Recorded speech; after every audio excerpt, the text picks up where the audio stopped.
you ready? All right, Jordan.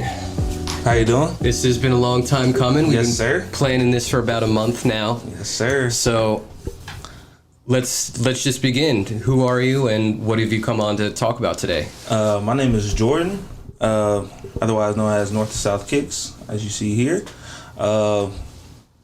Pretty much starting right out of Virginia, made my way to Jersey. So we're all across the East Coast. Hey, represent West Virginia. Yeah.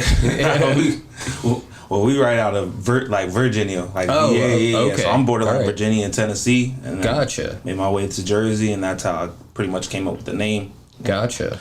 Now, so how long have you been in town for? Because I know I've known you for a few months now, at least. Yeah. I've probably been in town for about a year now. Yeah, that sounds about right. Yeah. When did you start working at Kills? Because that's how we met.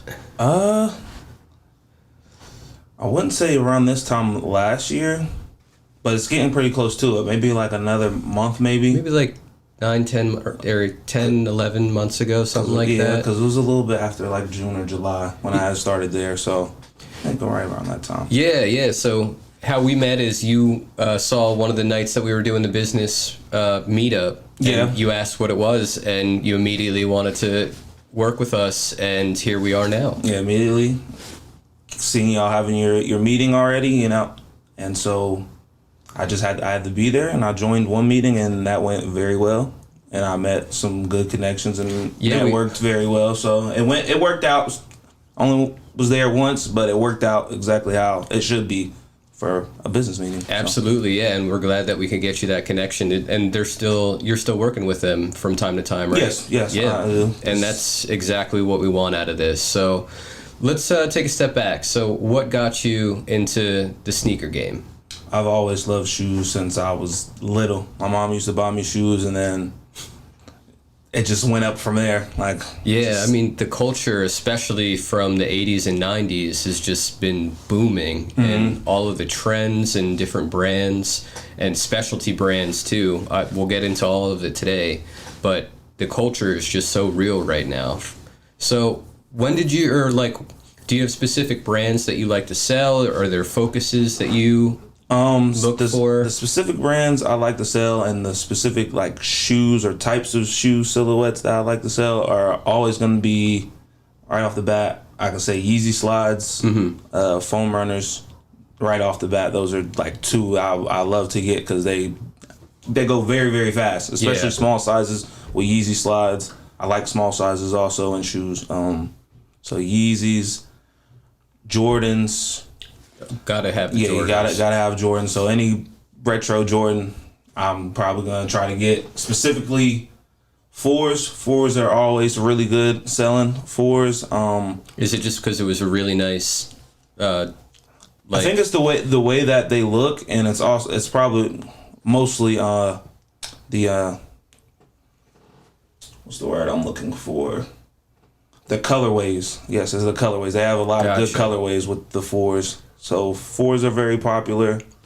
11s also. They have a lot of good colorways that most people like. Because I always wonder, what is it that's backing these trends that are pushing these shoes to some brands, especially the more retro, can sell up to 25, 50. I think I've even seen 75,000 at different conventions before.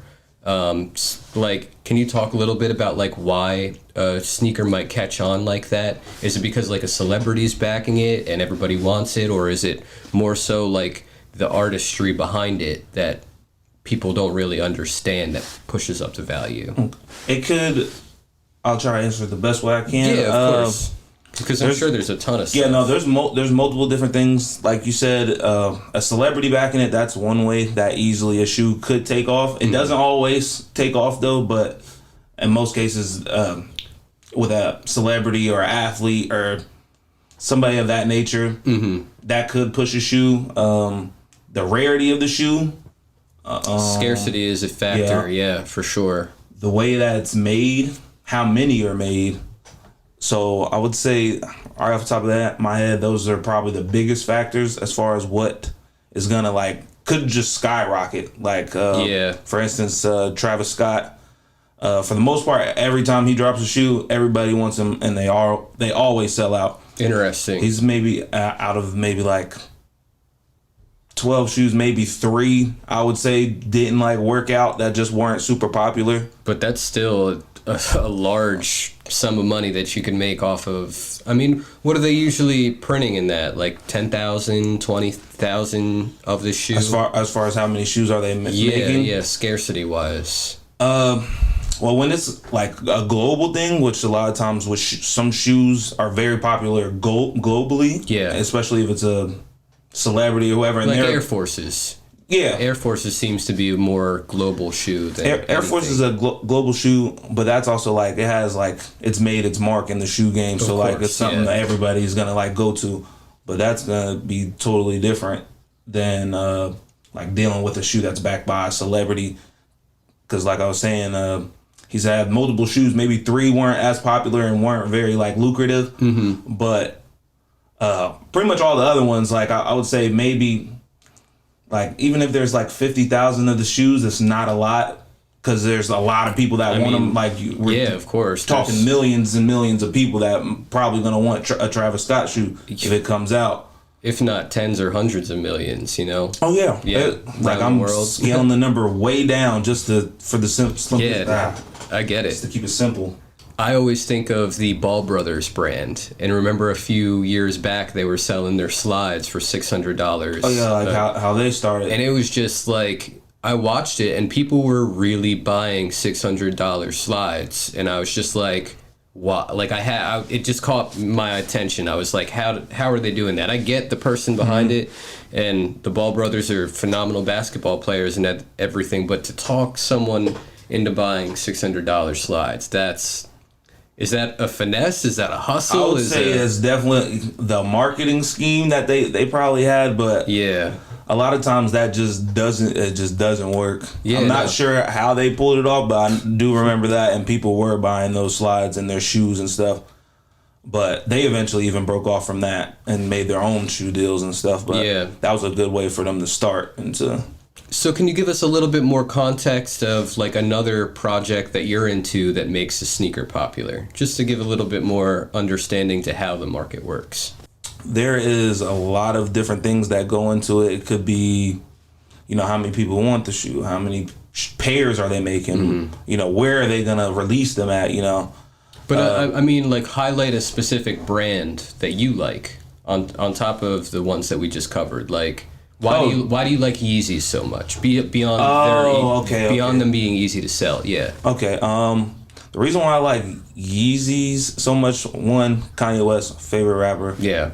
To me, so I love all the shoes that he's dropped so far. Some of them got ugly colorways, but every shoe is not for everybody. For sure. Somebody else may like it. That's the great thing about the shoes and reselling, is because everything has a resale price. It doesn't matter if it's new, used.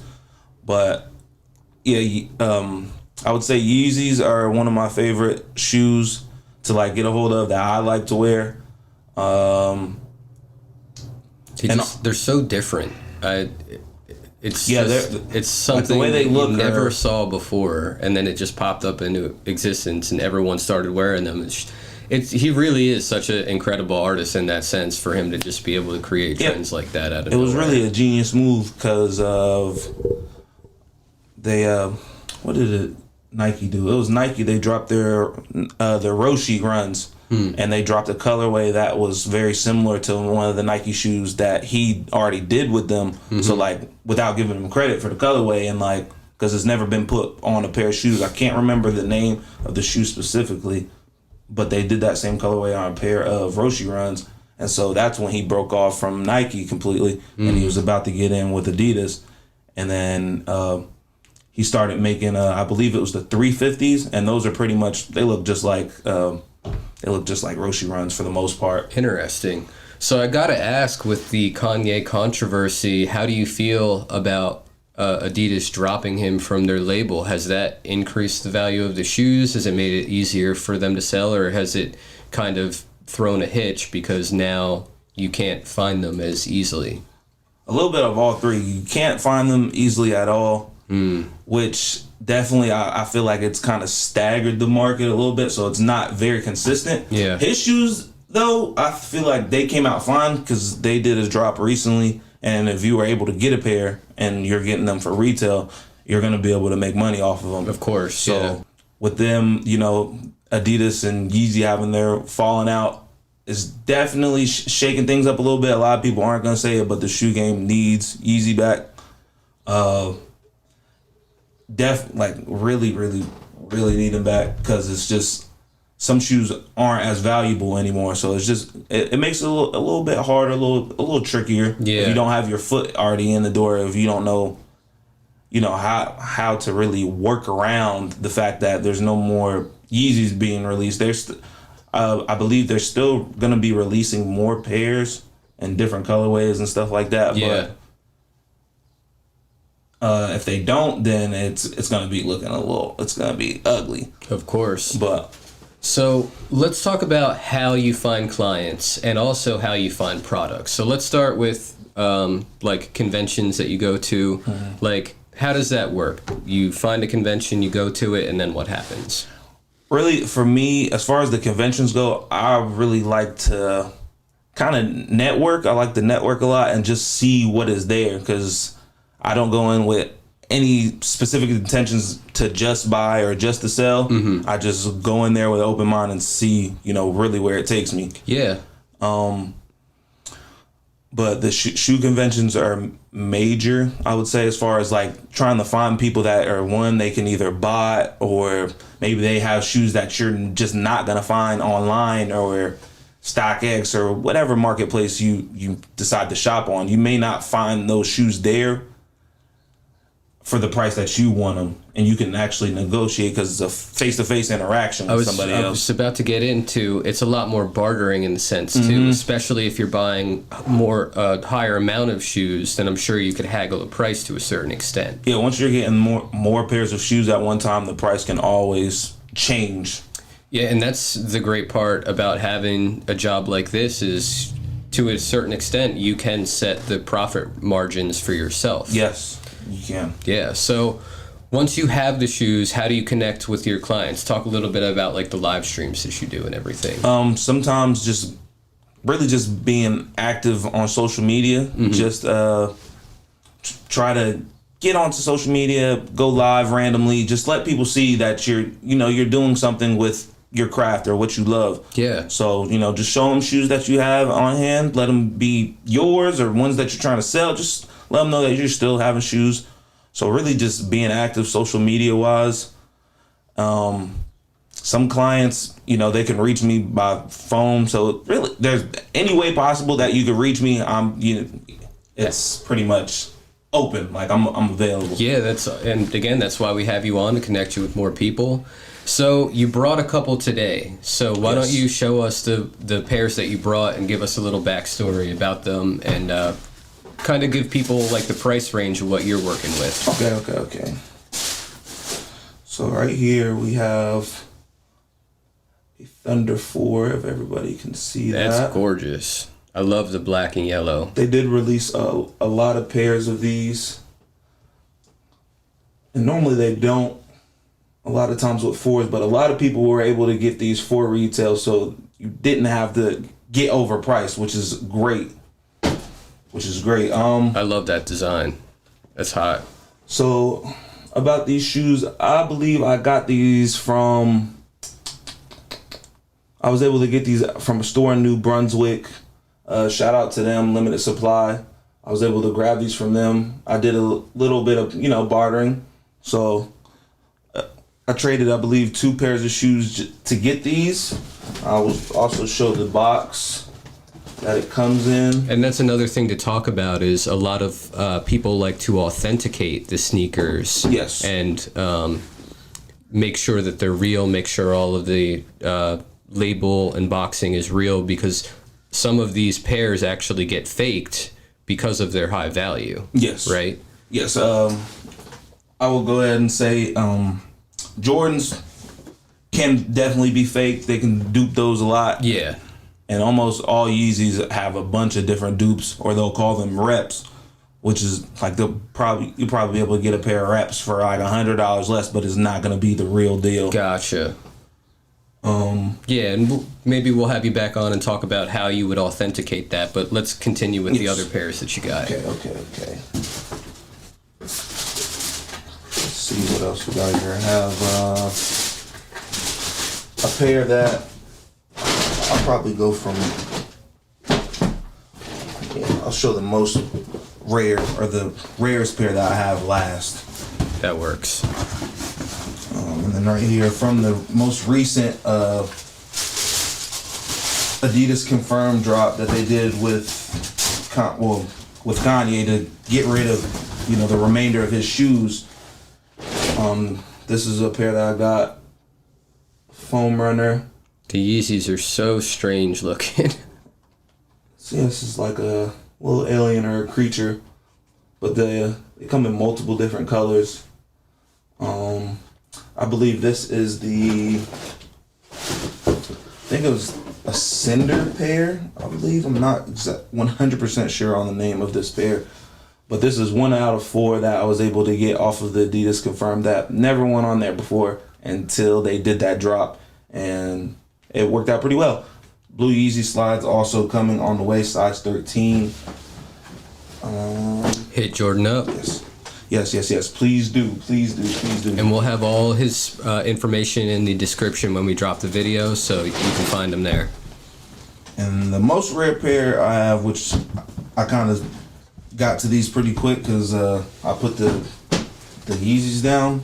But I love this pair. This isn't my size, but it's a very high profile shoe that a lot of people are not able to get and really haven't even seen in hand.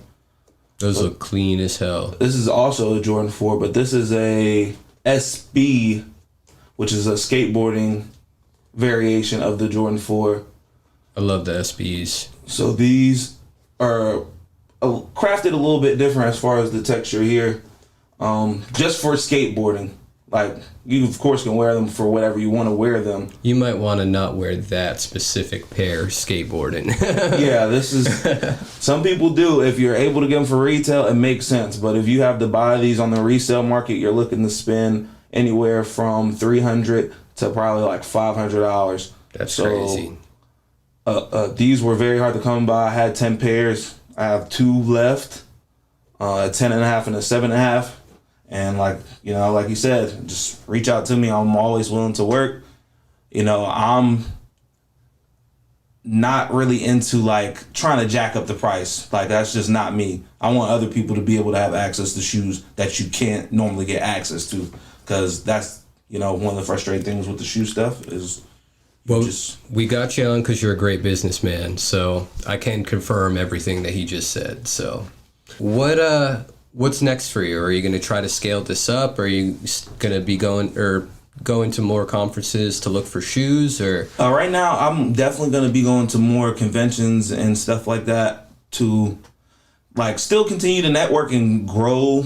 Like, as far as the people that I know in this field and in this industry, so I can, like, that's really all it's about, is just trying to network and connect with people so I can figure out, where I can get more shoes from. But right now, with the shoe market kind of unsteady right now, I'm playing it by ear. Really, what shoes I can get, I'm more than happy to sell. But I will be doing a lot more collecting. Yeah, probably for the next like maybe month or so. Gotcha. Just kind of like build my own collection back up, and then I'm still not gonna like stop like reselling. Yeah, I get just not as much buying as I was doing before. Yeah. So are a lot of the conventions wrapped around spring and summer, or is it more of a year-round? I want to say it's year round. That's cool. That's great because at least you always have a market then. Mm-hmm. You can always get into it at any time. And everything has a resale value, so you can get in at any time. I started just with my own shoes, and I just sold all the shoes that I already had, and I bought them, and then that's just really how I started. Just reinvested in myself. Well, again, thank you for coming on, and we'll hope to have you back. I'm sure you could tell us about the upcoming trends and let everybody know what you have again. So, Jordan, can't wait to come back. Appreciate you having me. All right, cut. All right, thank you.